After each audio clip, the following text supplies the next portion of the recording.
সুপ্রিয়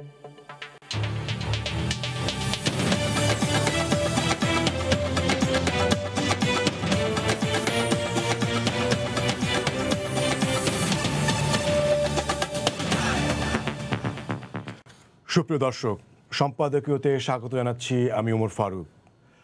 ক্ষমতাসীন দলের সাধারণ সম্পাদক ওবায়দুল কাদের বলেছেন, দেশে কখন কি ঘটে বলা যায় না। দলের নেতাকর্মীদের ক্ষমতার দাপট না দেখানোর জন্য সতর্ক করতে তিনি কথা বলেছেন। ক্ষমতার অপব্যবহারের মূল্য দিতে হয়েছে অতীতের অনেক ক্ষমতাসীন দলকে, কিন্তু ইতিহাস থেকে কি কেউ শিক্ষা নিচ্ছে? এ নিয়ে আজকের সম্পাদকীয় আশঙ্কা। দর্শক, আপনারা আলোচনায় অংশ নিতে পারেন, এজন্য আপনাদের ফোন করতে হবে আমাদের টেলিভিশনে দেখানো নম্বরে। আমাদের সঙ্গে আলোচনার জন্য আজ আছেন সৈয়দ ইমরান সালেহ প্রিন্স, সাংগঠনিক সম্পাদক বিএনপি, রাজিকুজ্জামান রতন, কেন্দ্রীয় কমিটির সদস্য বাসদ, এবং দর্শক আমরা আশা করছি যোগ দেবেন নারায়ণগঞ্জ 2 আসনের সংসদ সদস্য আওয়ামী লীগ নেতা নজরুল ইসলাম বাবু। আমরা আলোচনা শুরুর আগে দেখে আসছি শিরোনামগুলো। স্বাস্থ্য অধিদপ্তরের অনিয়ম, অস্তিত্বহীন প্রতিষ্ঠান লুটে নিয়েছে 9 কোটি টাকা, পড়ে আছে 2 লাখ মানহীন মাস্ক, দেশে 24 ঘন্টায় করোনায় 47 জনের মৃত্যু। চট্টগ্রাম থেকে 7 আইনজীবী এনেও মুক্তি মিলল না ওসি প্রদীপের, প্রধান 3 আসামি আবারও 3 দিন করে রিমান্ডে।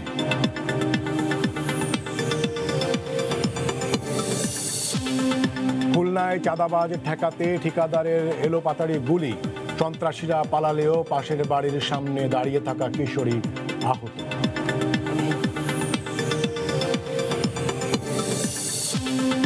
রাজধানীতে নাইজেরিয়ান মালিকানাধীন রেস্টুরেন্ট ঘিরে অপরাধ সাম্রাজ্য, আটক 15 বিদেশির পুলিশের সামনেই উচ্ছৃঙ্খল আচরণ।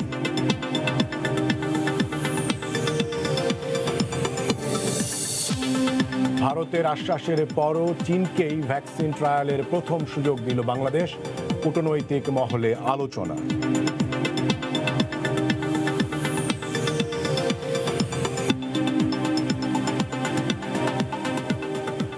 আপনাদের দুইজনকে স্বাগত জানাচ্ছি আমাদের আজকের আলোচনায়। মূলত আমরা আজকে যে শিরোনামটি দিয়েছি সেটি গতকাল আওয়ামী লীগের সাধারণ সম্পাদক ওবায়দুল কাদেরের একটি বক্তব্যকে কেন্দ্র করে।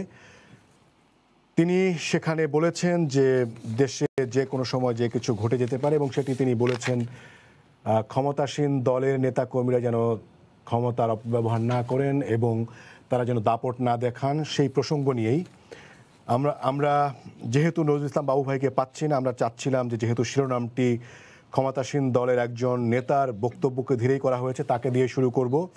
বাবু ভাই চলে এসেছেন, এবং বাবু ভাই আপনি কি আমাকে শুনতে পাচ্ছেন? জি জি শুনতে পাচ্ছি। জি বাবু ভাই, আমরা যেটি আজকে শিরোনাম করেছি সেটি হচ্ছে, আমরা নাম দিয়েছি আশঙ্কা। আপনি জানেন যে গতকাল ওবায়দুল কাদের বলেছেন দেশে কখন কি ঘটে যায় বলা যায় না। তিনি মূলত ক্ষমতার দাপট দেখিয়ে যারা দলীয় নেতাকর্মীরা দাপট অপব্যবহার করেন তাদেরকে সতর্ক করার জন্য এটি বলেছেন।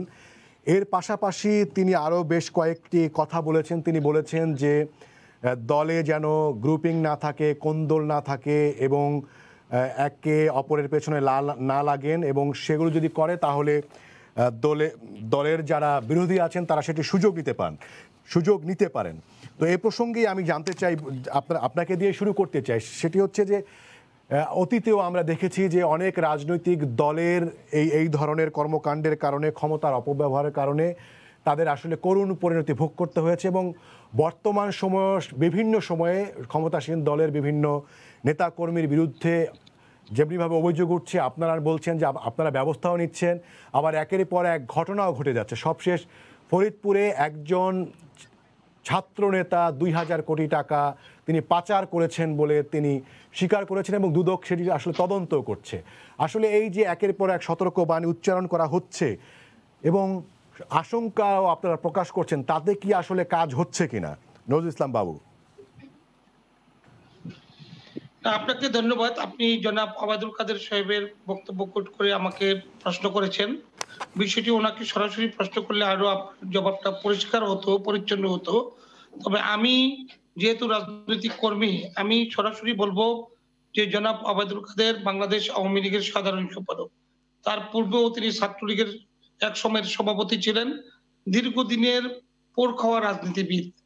এই বাংলাদেশের সমসাময়িক রাজনীতিতে তিনি রাজনীতিতে এই আমার মনে হয় যে বারবার মন্ত্রী, এমপি এবং ছাত্রনেতা এইভাবে পোড় খেয়ে একদম তৃণমূল থেকে উঠে আসা নেতা সংখ্যা খুবই কম।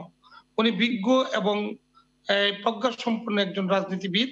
আবার বাংলাদেশ আওয়ামী লীগের সাধারণ সম্পাদক। সেই ব্যক্তি এই মন্তব্যটা করেছেন, তার এই বিষয়টি আমি বিশ্লেষণ যদি এইভাবে করি, উনি রাজনীতির একজন শিক্ষক হিসেবে যদি তিনি বলে থাকেন কর্মীদের উদ্দেশ্যে, সেটা হলো এই যে এই আগস্ট মাস আমাদের কাছে খুব ভয়াবহ মাস। এই আগস্ট মাসেই কিন্তু নিরপরাধ বঙ্গবন্ধু শেখ মুজিবকে হত্যা করা হয়েছিল। যারা হত্যা করেছে তাদের সংখ্যা কিন্তু গুটি কয়েকজন। তারা কিন্তু পাপিষ্ট। তারা এই পৃথিবীতে মহান রাব্বুল আলামিন প্রেরিত যত প্রাণী আছে, আমার মনে হয় উৎকৃষ্ট হয়েও সবচেয়ে নিকৃষ্ট প্রাণী হলেন তারা, যারা বঙ্গবন্ধু শেখ মুজিবকে হত্যা করেছেন। ঠিক একই কায়দায়, ওই একই ধারাবাহিকতায়, একই যোগসূত্র ২১শে আগস্ট আবার নিরপরাধ আওয়ামী লীগের সভাপতি এবং বিরোধী দলীয় নেতা তৎকালীন সময়ে ২০০৪ সালে গ্রেনেড হামলায় হত্যা করার চেষ্টা করা হয়েছিল। এরকম হঠাৎ করে অনেক বড় ধরনের ঘটনা ঘটে যায়। সেই আগস্ট মাসে আমাদের নেতা কর্মী সবাই আমরা যেন সক্রিয় থাকি, সচেতন থাকি, বিষয়গুলো তিনি উপলব্ধি শক্তি থেকে বলেছেন। এটা আমার ধারণা। আর দ্বিতীয়ত হলো যে বাংলাদেশ আওয়ামী লীগের নেতাকর্মী এমন কোন অপরাধ করেননি যে অপরাধের জন্য আপনি জনাব ওবায়দুল কাদের সাহেব এই হুঁশিয়ারিটা দিতে পারেন। তবে শিষ্টাচার বহির্ভূত কোনো কাজ যেন দলের কোনো নেতাকর্মী না করেন, এটা এজ এ গার্ডিয়ান হিসাবে, দলের সাধারণ সম্পাদক হিসাবে আমি মনে করি এটা ওনার নৈতিক দায়িত্ব। উনি সঠিক দায়িত্বটাই পালন করেছেন। কেউ যেন বাড়াবাড়ি করতে না হয়, না করি। কেউ যেন খারাপ কাজে আমরা মনোযোগ না দেই। কেউ যেন রাষ্ট্রের অনিষ্ট হবে এমন ঘটনা না ঘটাই। দলের ভাই ইদানিং আমরা যে সকল ঘটনাগুলো দেখতে পাচ্ছি সেগুলোকেও আপনি মানে মনে করছেন না যে এগুলো বড় কোনো অপরাধ? সম্পাদক হিসাবে দলের একটা অনুশাসন, এটা তো স্বাভাবিকভাবেই একজন নেতা তার সহকর্মীদের, তার অনুজদের, তার সতীর্থদের এটা তিনি বলতেই পারেন এবং এটা বলাটাই হলো স্বাভাবিক। যারা বলতে চান না, বলেন না, তারাই কিন্তু বিপদমুখী হন এবং খারাপ ঘটনা। জি বাবু ভাই, আমি আপনার কাছে আবারও ফিরবো। বাবু ভাই সম্ভবত আপনি আমার প্রশ্ন শুনতে পাচ্ছেন না। বাবু ভাই, আমি আপনার কাছে যেটি জানতে চাই, আপনি বলছেন যে তেমন কোনো বড় কোনো ঘটনা ঘটেনি, বড় কোনো অপরাধ ঘটেনি। সাম্প্রতিক সময়ে যে সকল বিষয় আলোচনায় আসলো, বিশেষ করে ফরিদপুর কেন্দ্রিক যে খবরটি যে ২০০০ কোটি টাকা একজন ছাত্রনেতার বিরুদ্ধে অভিযোগ উঠলো যে তিনি ২০০০ কোটি টাকা তিনি পাচার করেছেন, এটাকেও আপনি মানে কোনো বড় ঘটনা বলতে চাচ্ছেন না? আমি বলছি যে একটা বিষয় উঠে এসেছে, এই বিষয়ে তাৎক্ষণিকভাবে ব্যবস্থা নেওয়া হচ্ছে। রাষ্ট্রীয়ভাবে যে সকল ব্যবস্থা রয়েছে সেগুলি মানে তদন্ত করছেন। এই বিষয়টি কিন্তু আমার কাছে সত্য নয়, আমার কাছে জানা নয়। এই বিষয়টি নিয়ে কিন্তু আমি সরাসরি আপনাকে বলতে পারবো না। তবে আমি মনে করি অপরাধী যেই হোক, সে কোনো ছাত্রদল, ছাত্রলীগ, ছাত্র সমাজ, এটা বড় কথা নয়। একজন অপরাধীকে খুঁজে বের করা রাষ্ট্রের দায়িত্ব এবং আইনের শাসন প্রতিষ্ঠায় এটা বাংলাদেশে জরুরি হয়ে পড়েছে এবং সেই জরুরি অবস্থাটা একমাত্র বাংলাদেশের প্রধানমন্ত্রী জননেত্রী শেখ হাসিনা বাংলাদেশে এক্সাম্পল হিসাবে সকল বিষয় খতিয়ে দেখছেন। ওবায়দুল কাদের যে হুঁশিয়ারি বা সতর্কতা উচ্চারণ করলেন সেটির পেছনে কোনো মানে সেই ধরনের কোনো কারণ আপনি দেখছেন না? আপনি বলতে চাচ্ছেন এটা ক্যাজুয়ালি একটি বলেছেন, মানে এই ধরনের সাম্প্রতিক ঘটনা যেগুলো ঘটেছে সেগুলোর সাথে কোনো সম্পর্ক নাই, উনি যে সতর্কতা উচ্চারণ করেছেন বা আশঙ্কা প্রকাশ করেছেন? আপনার কথাটা বোঝা যায়নি ভাই।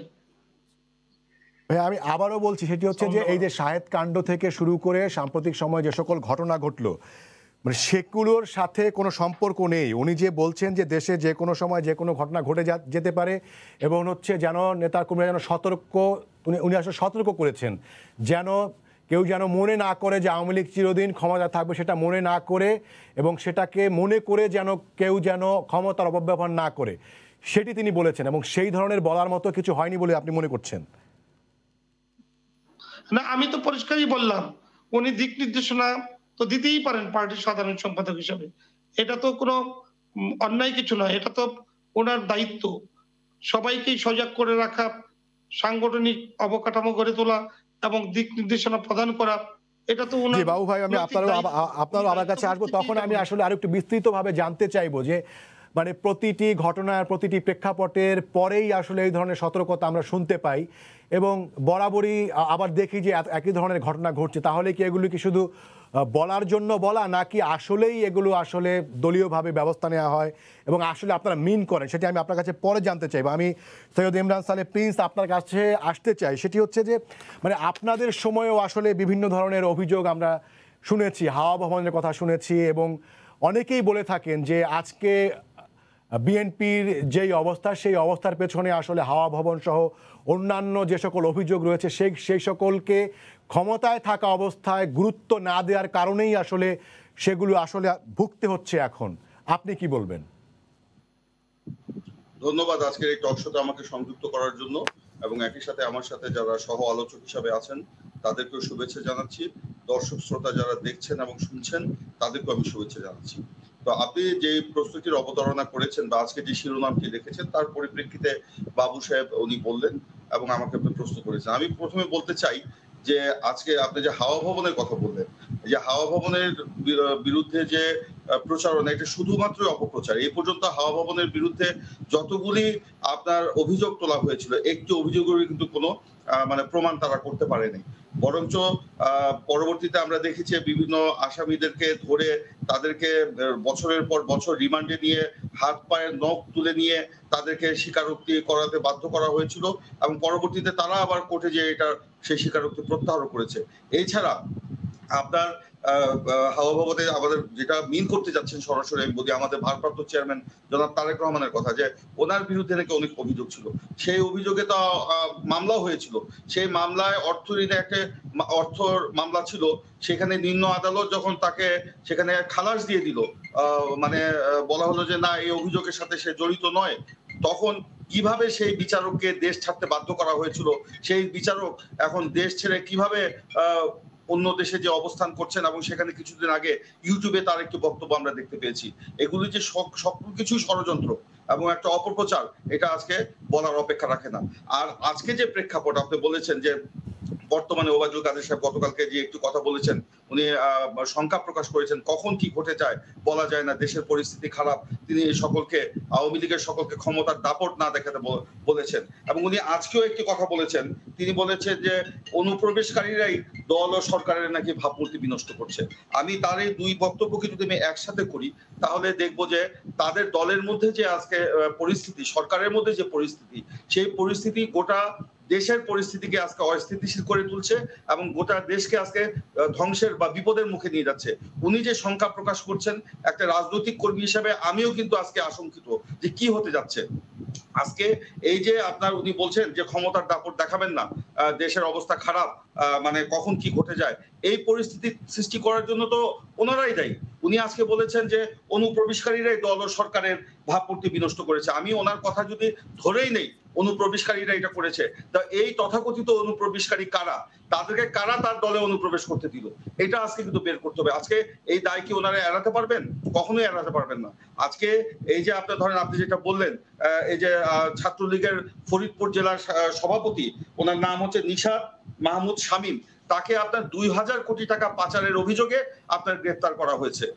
তো এখানে বাবু ভাই বললেন যে সকল ঘটনার বিচার হচ্ছে, তো এই ঘটনার এই যে নিশাত শামীম, সে কি আজকে এই কয়েকদিন আগে এই ঘটনা ঘটিয়েছে তা কিন্তু নয়। এই ঘটনা সামনে আসলো কিভাবে? যখন জেলা আওয়ামী লীগের সভাপতি সুবল বাবু তার বাড়িতে যখন এরা আক্রমণ করলো, সে আক্রমণ যদি না হতো তাহলে কিন্তু এই ঘটনা কিন্তু বের হয়ে আসতো না। আজকে এগুলি তো বাস্তবতা। এগুলি ঘটনা যখন ঘটছে, ঘটার পরে যখন দেখছে এগুলোকে আর ঢেকে রাখা যাচ্ছে না, তখন এগুলি কিন্তু আজকে বহিঃপ্রকাশ ঘটছে। আজকে এই যে সম্রাটের যে ক্যাসিনোর কাণ্ড, এই ক্যাসিনো কাণ্ডের সময় কিন্তু আমরা শুনেছি, আপনাদের টক শোতেও আমরা অনেক আওয়ামী লীগের বড় বড় নেতাদের এসে বলতে শুনেছি, আমিও ছিলাম সেখানে, বলতে শুনেছি যে এই এবার দুর্নীতি বিরোধী অভিযান, দুর্নীতির মূল উৎপাটন করা হবে। সেই দুর্নীতির কি মূল উৎপাটন হয়েছে? ওই ক্যাসিনো কাণ্ড প্লিজ ভাই, আমি একটু আপনাকে ইন্টারাপ্ট করি, সরি, আপনিই বলবেন। আমি যদি জানতে চাই যে আপনারা কি আপনাদের বিরুদ্ধে যেই অভিযোগ সেগুলো কি আপনারা কি নিজের আপনারা কি আপনাদের বিরুদ্ধে ওঠা অভিযোগ কি আমলে নেন? আপনারা যেই আমলের কথা বলা হচ্ছে, আপনাদের ভারপ্রাপ্ত চেয়ারম্যান সেই সময় বলতেন যে বিএনপি আগামী, অর্থাৎ আপনাদের মানে বিএনপি এবং জামাত জোট, আপনারা আগামী 25 বছর ক্ষমতায় থাকবেন। এরপরে যে আপনাদের দলের এবং জোটের যে পরিণতি হলো, সেটির পেছনে কি সেই সময়ে যে ওঠা বিভিন্ন ধরনের অভিযোগ তার কোনো ভূমিকা নেই? মানে সে বর্তমান সরকার বিরুদ্ধে আপনারা অভিযোগ করছেন যে ওনাদের বিরুদ্ধে অভিযোগ সেগুলো স্বীকার করেন না, কিন্তু আপনারা ক্ষমতায় না থাকার এত বছর পরেও সেই সময়ের অভিযোগগুলোকে সম্পূর্ণভাবে ভিত্তিহীন বলছেন। তার মানে কি রাজনৈতিক দলগুলো কি মানে তাদের বিরুদ্ধে যে অভিযোগ সেগুলো কি শুধুই মাত্র রাজনৈতিক রং বলে বা রাজনৈতিক অপপ্রচার বলে উড়িয়ে দেবে, নাকি সেটিকে আমলে নিয়ে আসলে সেটি থেকে বের হওয়ার চেষ্টা করবে? দেখুন, আপনি যেটা বললেন তারেক রহমান সাহেবের বক্তব্যকে উদ্ধৃত করে, এরকম কোনো বক্তব্য তিনি রেখেছিলেন কিনা আমার জানা নেই, আবার আমার স্মরণীয় আসছে না উনি এই ধরনের কোনো বক্তব্য রেখেছেন বলে আমার মনে হয় না। তারপরে আপনি বলেছেন যে হ্যাঁ, বিএনপি জামাত জোট, আপনি বলেছেন যে বিএনপি নেতৃত্বে তৎকালীন সময় 4 দলীয় ঐক্য জোট সরকারে ছিল। সেই সরকারের ধারাবাহিকতায় ধরেন একটি নির্বাচন হবে, সেই নির্বাচনে যখন প্রস্তুতি নিচ্ছিল, সেই নির্বাচনকে ব্যাহত করার জন্য, সেই নির্বাচনকে ভণ্ডুল করার জন্য 1/11 যে একটা অনৈতিক সরকার, সেই সরকারকে ক্ষমতায় নিয়ে আসার জন্য তৎকালীন আওয়ামী লীগের নেতৃত্বে যারা জোট করেছিল, তারা যে কি তাণ্ডব লীলা চালিয়েছিল, সেই তাণ্ডব লীলা যদি না চালাতো, সেই ষড়যন্ত্র যদি না হতো, দেশে যদি স্বাভাবিকভাবে নির্বাচন হতো, একটি অবাধ সুষ্ঠু নিরপেক্ষ নির্বাচন হতো, তাহলে বিএনপি নেতৃত্বের জোট কিন্তু আবারও ক্ষমতায় আসতে পারতো, অথবা নাও আসতে পারতো, আওয়ামী লীগও আবার ক্ষমতায় আসতে পারতো। কিন্তু এই যে তৎকালীন সময় যে ষড়যন্ত্র, গণতন্ত্রের বিরুদ্ধে, দেশের বিরুদ্ধে, রাজনীতির বিরুদ্ধে, বিরাজনীতিকরণের পক্ষে যে ষড়যন্ত্রটা হয়েছিল, সেই ষড়যন্ত্রের ফলেই কিন্তু পরবর্তীতে কিন্তু আপনার সেই নির্বাচন হলো না। পরে 111 সরকার আসলো, তারপর 111 সরকারের হাত ধরে আওয়ামী লীগ সরকার বর্তমানে। আমি নিশ্চয়ই আপনার কাছে আবারও আসবো। রাজিকুজ্জামান রতন, আপনার কাছে আসতে চাই, সেটি হচ্ছে যে মানে বর্তমানে ক্ষমতায় আছেন এবং অতীতে ক্ষমতায় ছিলেন, এরকম দুইটি দলের রাজনৈতিক নেতার বক্তব্য আমরা শুনলাম, এবং সেই জায়গাটিতেই আমি আসলে আপনার বিশ্লেষণ জানতে চাই। সেটি হচ্ছে যে রাজনৈতিক দলগুলোর বিরুদ্ধে যখন অভিযোগ ওঠে, তখন তারা সেটিকে শুধুমাত্র এই ভিত্তিহীন এবং রাজনৈতিক প্রচারণা বলে উড়িয়ে দিতে চান। এর পাশাপাশি ইমরান সালেহ প্রিন্স যেটি বলছেন যে 1/11 একটি ষড়যন্ত্র, কিন্তু 1/11 প্রেক্ষাপট তৈরি করার জন্য কি সেই সময়ের যে সরকার ছিল তাদের বিরুদ্ধে যে অভিযোগগুলো ছিল সেটিও একটি কারণ ছিল কিনা? রাজিকুজ্জামান রতন। ধন্যবাদ। আমরা যে কোনো ঘটনাকে কখনো কখনো বলি আকস্মিক, কখনো বলি যে এটা মানে আগে ভাবা যায়নি, কিন্তু কোনো ঘটনাই আকস্মিক নয়।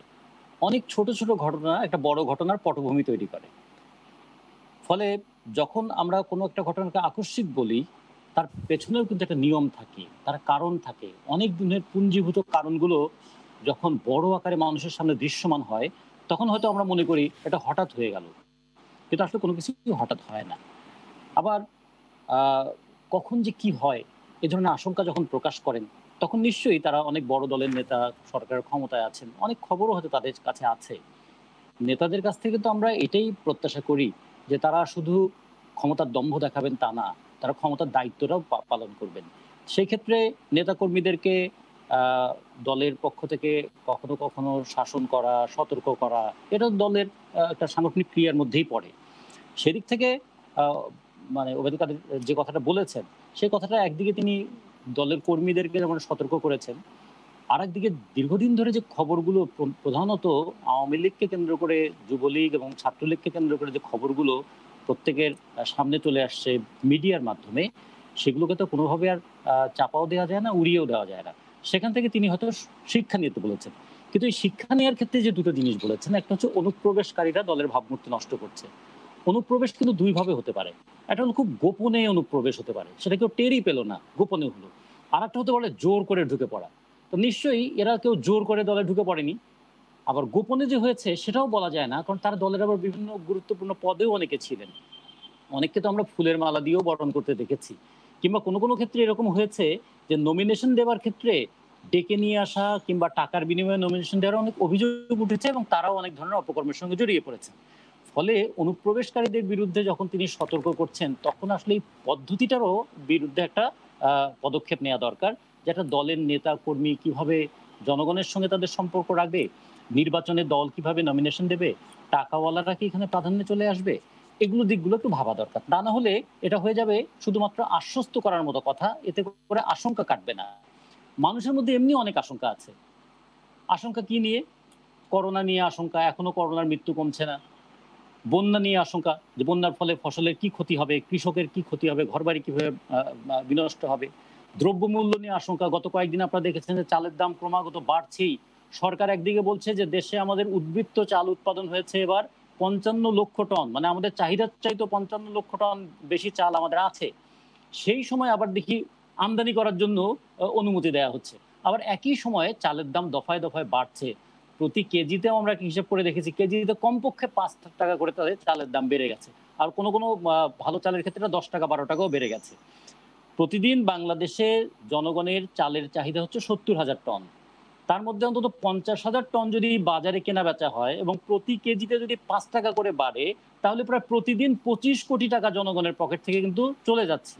এগুলো নিয়েও মানুষের মধ্যে যে আশঙ্কা আছে। আবার এই করোনাকালীন সময় যারা চাকরি হারিয়েছেন তারা চাকরি পাবেন কিনা সেটার আশঙ্কা আছে। যারা চাকরি প্রত্যাশী ছিলেন তাদের কি হবে? বিদেশ থেকে যারা ফিরে এসেছেন তাদের কি হবে? মানে আশঙ্কার কিন্তু শেষ নাই। আমাদের জীবন একটা আশঙ্কার মধ্যে আবর্তিত হচ্ছে। ফলে এই আশঙ্কার মধ্যে এখন আবার ক্ষমতা হারানোর অথবা ক্ষমতায় যাওয়ার কিংবা ক্ষমতাসীনদের দ্বারা নির্যাতিত হওয়ার আশঙ্কাও কিন্তু বেড়ে গেছে। ফলে সামগ্রিক একটা আশঙ্কার মধ্যে যে আমরা আছি, আমাদের আসলে দেখতে হবে যে রাজনৈতিক আশঙ্কা আর অর্থনৈতিক আশঙ্কা আমাদের রাজনৈতিক দলের, ক্ষমতাসীন দলের কর্তৃত্ব দ্বারা যে ধরনের আশঙ্কা তৈরি হয়, আর সাধারণ মানুষের জীবনযাপন করতে গিয়ে যে ধরনের আশঙ্কা তৈরি হয়, এগুলোর মধ্যে একটা আমাদের মেজার করা দরকার। সেটা না হলে হবে কি, অনেক সময় মনে হবে যে দেশের যে রাজনৈতিক অর্থনৈতিক যে সংকটগুলো আছে সেগুলো থেকে কখনো কখনো দৃষ্টি অন্যদিকে আড়াল করবার জন্য দেশ এক ভয়ানক দুর্যোগের মধ্যে আছে। ফলে আমাদের এখন অন্যদিকে ভাবতে হবে। সেটা আমরা পৃথিবীর বিভিন্ন দেশে দেশেই দেখছি এবং সবসময় আমরা দেখি যে একটা কল্পিত শত্রুকে সামনে নিয়ে এসে অনেক ধরনের সমস্যাকে আড়াল করার চেষ্টা করা হয়। ফলে একটা দলের প্রধান যিনি বলছেন, দায়িত্বপূর্ণ ব্যক্তি যিনি বলছেন, সেই কথাটাকে আমরা অবশ্যই গুরুত্ব দেব। কিন্তু গুরুত্ব দেওয়ার সঙ্গে সঙ্গে দেখব যে এই গুরুত্ব দিতে গিয়ে অন্যান্য জিনিসগুলো যেন গুরুত্বহীন হয়ে না যায়। আর প্রিন্স ভাইরা যেটা বলেছেন, তাদের ক্ষমতার সময়ও তাদের দম্ভ আমরা দেখেছি এবং তার মানে যে পরিণতি কি হয়েছে সেটাও আমরা দেখেছি। তাহলে আগের যারা দম্ভ দেখালেন সেখান থেকে আমরা কি শিখব? আমরাও কি সেই পথে হাঁটবো? নাকি ও যা করেছে আমিও তাই করব, এই পদ্ধতিতে আমরা চলবো?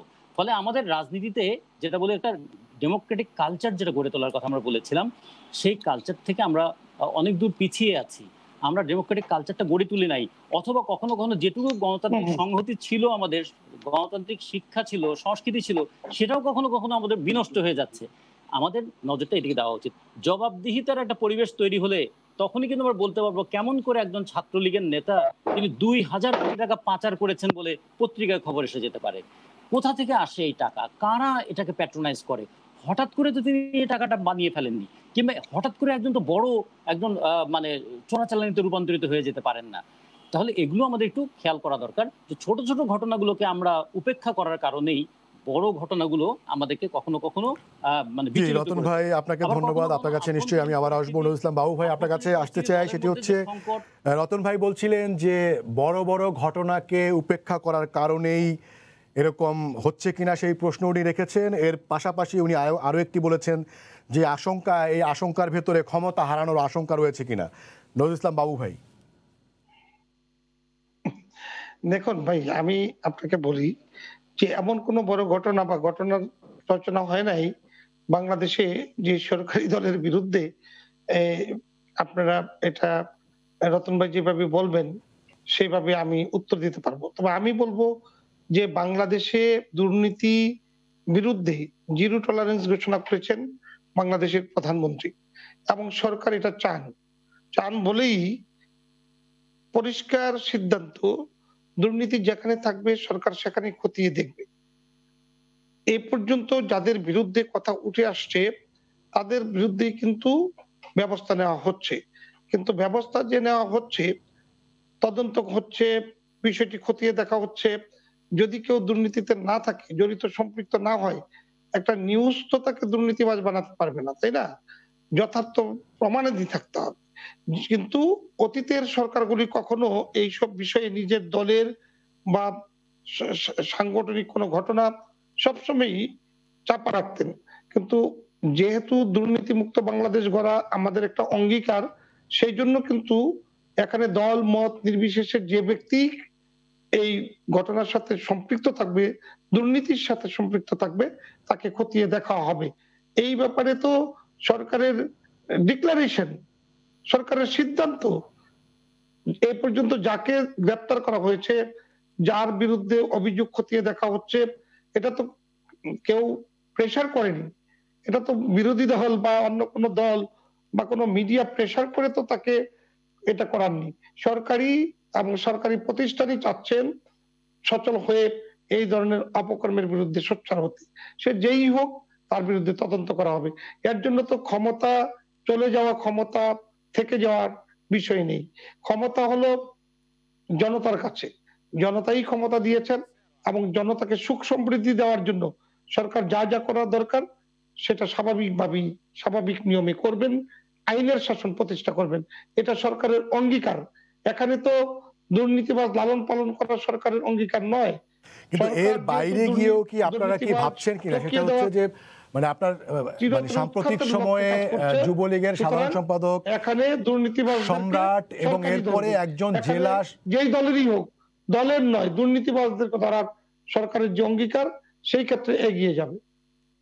জি বাবু ভাই, আমি আবারও একটু বলি, আপনি বলছিলেন সেটা হচ্ছে যে মানে একদম যুবলীগের সাধারণ সম্পাদক সম্রাট থেকে শুরু করে উনি একজন কেন্দ্রীয়, একটি সংগঠনের কেন্দ্রীয় পর্যায়ে ছিলেন, আর এরপর এখন যার বিরুদ্ধে মানে খবর এলো উনি হচ্ছেন একটি জেলার একটি ছাত্র সংগঠনের জেলা সভাপতি।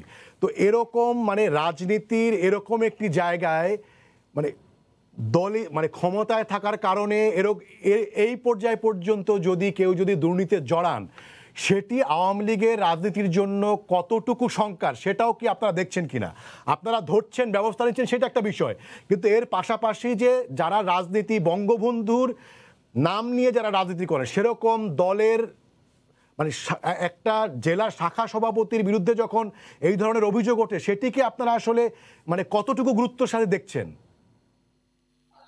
এইটা তো অবশ্যই গুরুত্ব রয়েছে, কিন্তু বিষয়টি হলো একটি জেলায় ২০০০ কোটি টাকা একটা ছাত্র নেতা যদি অবৈধভাবে অর্জন করে বা দুর্নীতি করে, এটা কোন খাত থেকে করবে, কিভাবে সম্ভব, সেটাও তো খতিয়ে দেখতে হবে। ২০০০ কোটি টাকা একটা জেলা পর্যায়ে কিভাবে, কোন খাত থেকে এটা আসা সম্ভব, আপনি একটু বিবেচনা করেন।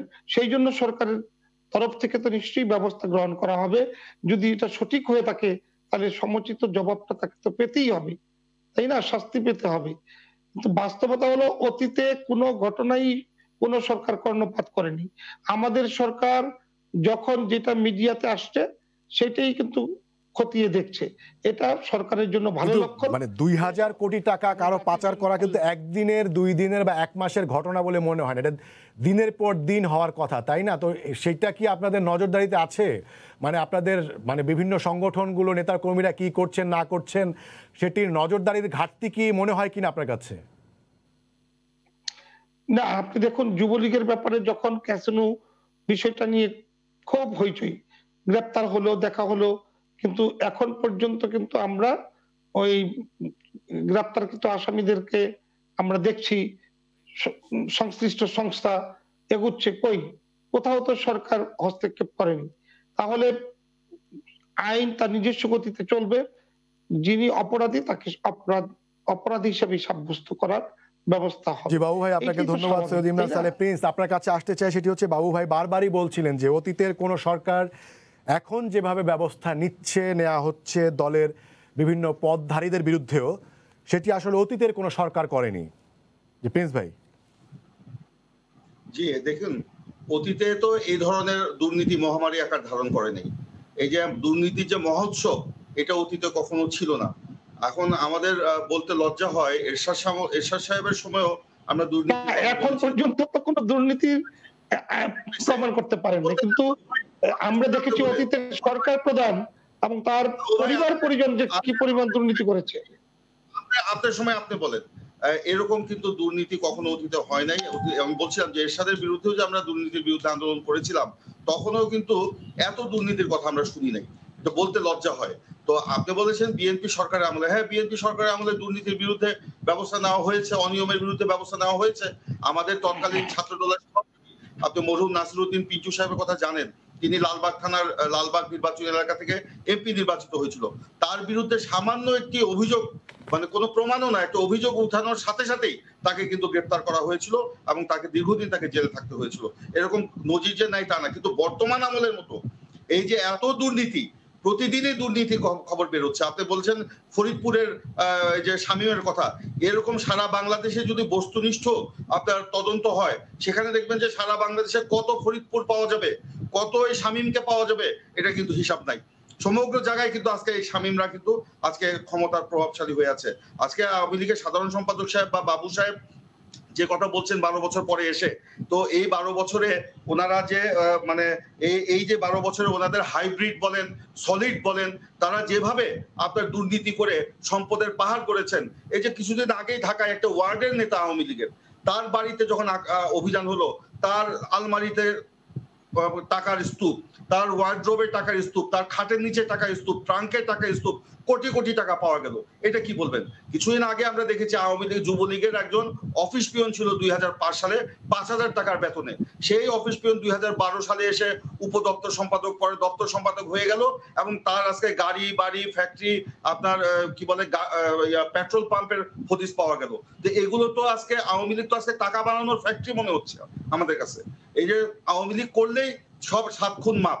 বাবু ভাইরা যদি এসব চিন্তা না করে তারা যদি সঠিক দুর্নীতিবাজদেরকে খুঁজতেন, তাহলে কিন্তু তাদের উপকার হতো। আর উনি বলেছেন আওয়ামী লীগের সভানেত্রী প্রধানমন্ত্রী শেখ হাসিনা তিনি দুর্নীতির ব্যাপারে জিরো টলারেন্স।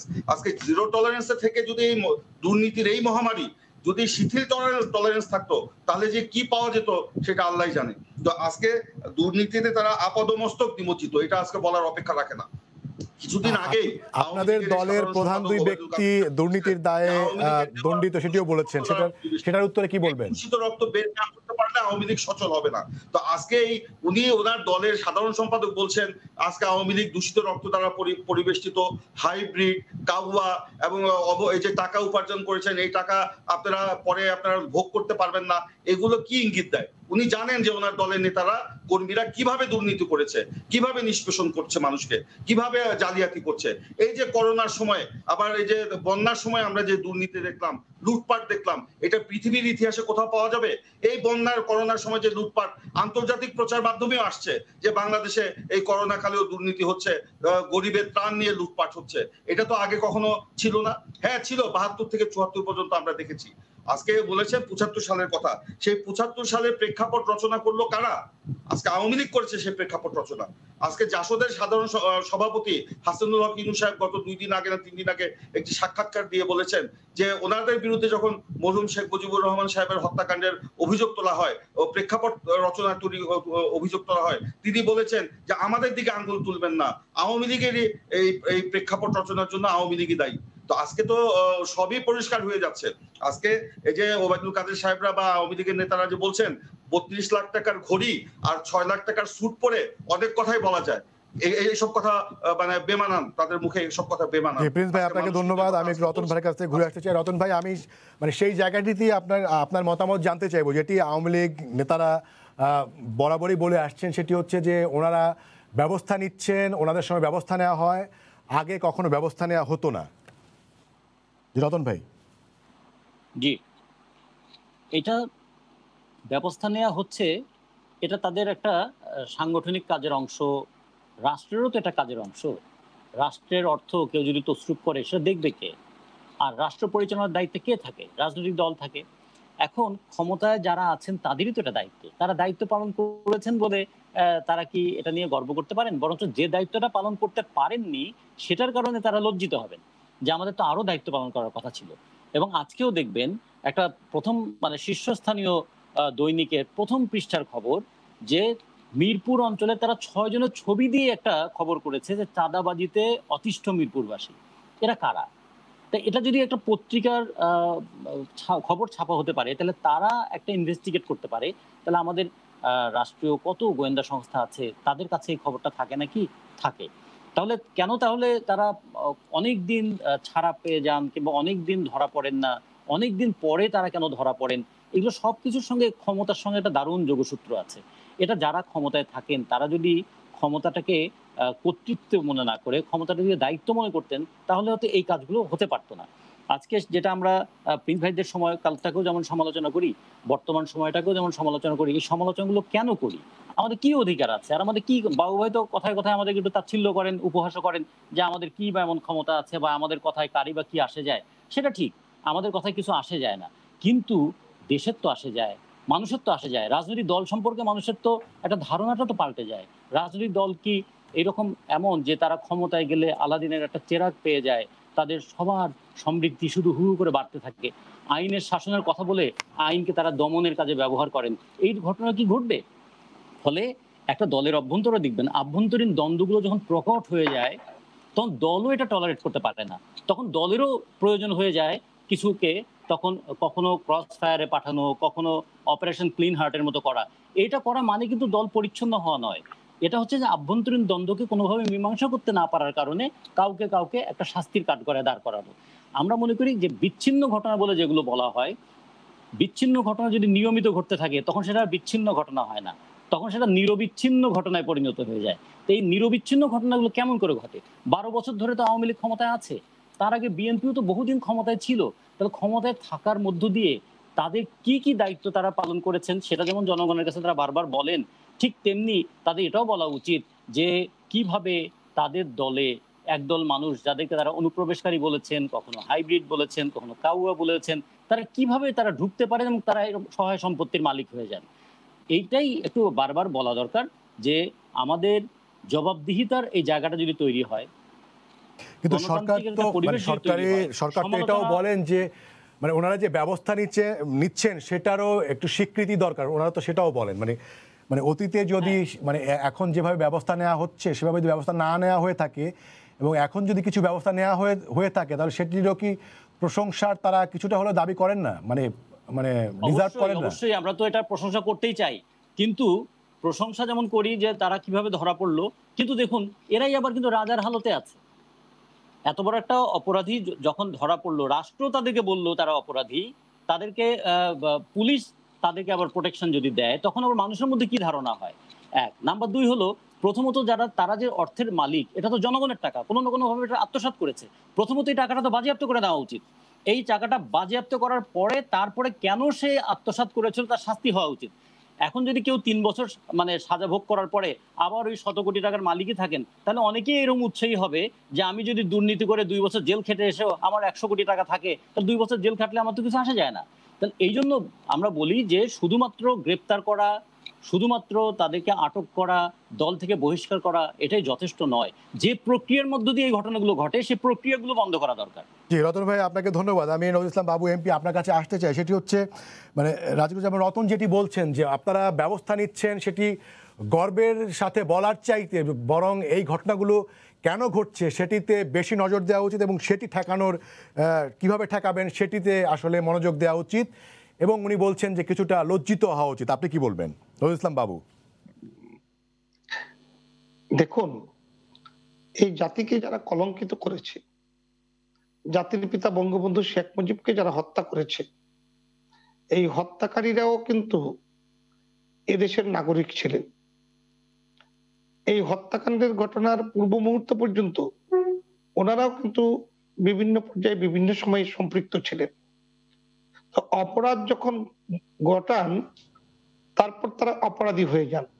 ওই অপরাধীদের পক্ষ কিন্তু এরকম অনেক রাজনীতিবিদ, এরকম অনেক জ্ঞান পাপীদেরকে আমরা লক্ষ্য করেছি এই বিগত ৪৫ বছর। আমরা কিন্তু এমনটাও দেখেছি যে জাতির পিতা বঙ্গবন্ধু শেখ মুজিবের ভাষণ পর্যন্ত এই দেশে বাজাতে দেয়নি। রাষ্ট্র পরিচালনা করেছেন যারা বিভিন্ন সময় তারাই কিন্তু এটা করেছিলেন। যারা আজকে বড় বড় কথা বলতে চান তারাই কিন্তু এই ধরনের ঘটনা ঘটানোর সুযোগ করে দেন। বাংলাদেশে ওনারা দুর্নীতি দেখছেন, ২ চোখে শুধু দুর্নীতি। আমি মনে করি যে ওবায়দুল কাদের সাহেব দলের কর্মী সভায় দলের কর্মীদেরকে শাসন অনুশাসন দিক নির্দেশনা প্রদান করার কালে উনি অনেক কথাই বলতে পারেন, বলেন, কিন্তু বলেছেন। আর যারা দল করেন লুটপাটের জন্য, শুধু দলটা তৈরি হয়েছে হলো দুর্নীতির জন্য, শুধু খুন খারাপির জন্য, খুন খারাপি করেই যাদের অনুপ্রবেশ, তাদের কাছ থেকে কিন্তু গণতন্ত্রের এই স্রোতধারায় এসে ওই বাংলাদেশ পরিচালনায় হালচাল নিয়ে তাদের কাছ থেকে আমাদের সাবাস পাওয়ার কিছু নেই।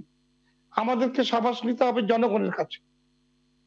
আর বাংলার জনগণ সেটা ভালো করে বুঝতে পারেন বিদায়ী আজকে পরপর ক্ষমতায় অধিষ্ঠিত রয়েছে এবং জনগণ কল্যাণমুখী রাষ্ট্র গঠনের পক্ষে সমর্থন দিয়ে যাচ্ছে। যদি লুটপাট হতো, যদি দুর্নীতি হতো, যদি সর্বস্তরে দুর্নীতির ছায়া দেখতে পারতো, তাহলে বাংলার জনগণ কখনো ঘরে বসে থাকতেন না। বাংলার জনগণ কখনই স্বৈরাচার হায়ানা সরকারকে কখনই সোজাসুজি ছেড়ে দেননি। বাবু আপনাকে ধন্যবাদ। প্রিন্স, আপনাকে দিয়ে শেষ করতে চাই, আমাদের খুব বেশি সময় নেই। আমি যেই জায়গাটিতে আপনার কাছে জানতে চাই সেটি হচ্ছে যে নজরুল ইসলাম বাবু এমপি বলছেন যে আসলে যে সকল দলের গঠনই হয়েছে লুটপাটের জন্য তাদের আসলে আওয়ামী লীগের সরকারের আসলে তাদের মুখে আসলে তাদের সমালোচনা আসলে মানায় না। সৈয়দ ইমরান সালেহ, প্লিজ। প্রিন্স, দেখুন কোন দলের সৃষ্টি হয়েছে লুটপাটের জন্য সেটা ইতিহাস কিন্তু সাক্ষী দেয়। আপনাদের মনে আছে 1972 সালে তৎকালীন মানে মরহুম শেখ মুজিবুর রহমান সাহেব এই দুর্নীতি লুটপাটের জন্য, আমি কর্মীদের কথা বাদ দিলাম, দুর্নীতি এবং লুটপাটের জন্য ওনার দলের 42 জন এমপিকে উনি বহিষ্কার করেছিলেন।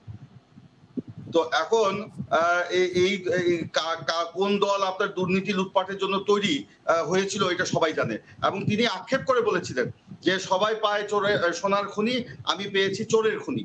তো এই চোরের খনি কারা? ওই মুনাফিক বেঈমানরাই কিন্তু বঙ্গবন্ধুর সাথে বেঈমানি করে আজকে বিভিন্ন দল দাঁড় করিয়েছে।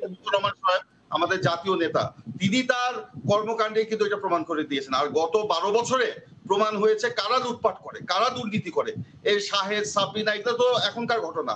আপনার এর আগে সম্রাটদের দেখেছি, আপনার এর আগে পাওয়ার প্ল্যান্টের দুর্নীতি দেখেছি, এর আগে আমরা শেয়ার বাজার লুটপাট দেখেছি, ব্যাংক দুর্নীতি দেখেছি, এই যে আপনার বড় বড় ফ্লাইওভার নিয়োগ নির্মাণের নামে আপনার কমিশন বাণিজ্য আমরা দেখেছি। আমরা এগুলিকে দেখি নাই? গত 12 বছর আওয়ামী লীগের শাসনামল তো দুর্নীতি লুটপাট দ্বারা পরিপূর্ণ। সামান্য তারা ত্রাণের চাউল, সেই চাউলের লোভও তারা সামলাতে পারে না। গ্রামের মানুষ এখন বলে যে রিলিফ চোর আর আওয়ামী লীগের সমার্থক শব্দ, এটা গ্রামের মানুষ বলে। আমি যে ইসলামপুরে ত্রাণ দিতে গিয়েছিলাম, জামালপুরে যমুনা তীরবর্তী অঞ্চলে, সেখানে গিয়ে শুনলাম আওয়ামী লীগের এক নেতার বাড়ি থেকে 922 বস্তা ত্রাণের চাউল উদ্ধার করা হয়েছে। তো এগুলো তো বাস্তবতা। কারা দুর্নীতি করছে ক্ষমতাকে ব্যবহার করে, কারা লুটপাট করছে। আর উনি বলছেন যে ওনারা ধরছেন, ঠিক আছে ধরলাম, তর্কের খাতিরে ধরলাম, ধরছেন, কিন্তু এই লুটপাটের সুযোগ কারা তৈরি করে দিল? আওয়ামী লীগ সরকার তৈরি করে দিয়েছে। আওয়ামী লীগের পৃষ্ঠপোষকতায়, আওয়ামী লীগ সরকারের পৃষ্ঠপোষকতায়, তাদের দুর্বলতার কারণে, এইসব লুটপাটকারীদের দলে লালন পালনের কারণে কিন্তু আজকে দেশের অর্থনীতি আজকে 12টা বেজে যাচ্ছে। আজকে ওনারা প্রবৃদ্ধি নিয়ে নাকি অনেক গর্ব করেন, বলছে দেশের এই করোনা কালেও এত প্রবৃদ্ধি হয়েছে, কিন্তু এই স্ট্যাটিস্টিক্স কি বলছে? এই করোনার আগেও যে আপনার সূচক ছিল, সবকিছু ছিল নিম্নগামী। করোনাতে ব্যবসা বাণিজ্য সব বন্ধ, তারপরে তারা জোর করে প্রবৃদ্ধি বাড়িয়ে দিচ্ছে। তাদের দুর্নীতির কারণে, তাদের অনিয়মের কারণে, তাদের লুটপাটের কারণে অর্থনীতি আজকে ফোকলা অবস্থা। তারপরে বলছে অর্থনীতি সবল। আজকে এসব কথা বলে এই মেকআপ লাগিয়ে দেশের অর্থনীতিকে জনগণের সামনে মানে দাঁড় করানো যাবে না, বা বিশ্ববাসীর কাছে দাঁড় করানো যাবে না। বরঞ্চ আমাদের ভিতরে যে আজকে মানে সবাই যে আজকে ভঙ্গুর অবস্থা, অর্থনীতির ভঙ্গুর অবস্থা, গণতন্ত্রের ভঙ্গুর অবস্থা, রাজনীতির যে ভঙ্গুর অবস্থা, এটা কিন্তু আজকে প্রকটভাবে আজকে উন্মোচিত হয়েছে। তাই বলবো এসব কথা না বলে ঘুষে আসুন, রাজনীতির পথকে আপনার সচল করুন, গণতন্ত্রের পথকে উন্মুক্ত করে দিন, জনগণের অধিকার ফিরিয়ে দিন, জনগণের এই বিপদের দিনে প্রিন্স, আমার হাতে সময় নেই, আপনাকে ধন্যবাদ রজত ইসলাম বাবু এমপি এবং রাজিকুজ্জামান রতন, আপনাদের তিনজনকে অসংখ্য ধন্যবাদ। দর্শক আপনাদেরও ধন্যবাদ জানিয়ে শেষ করছি আজকের সম্পাদকীয়। আগামীকাল আবারও দেখা হবে রাত 10টায়, দেখার আমন্ত্রণ রইল। শুভরাত্রি।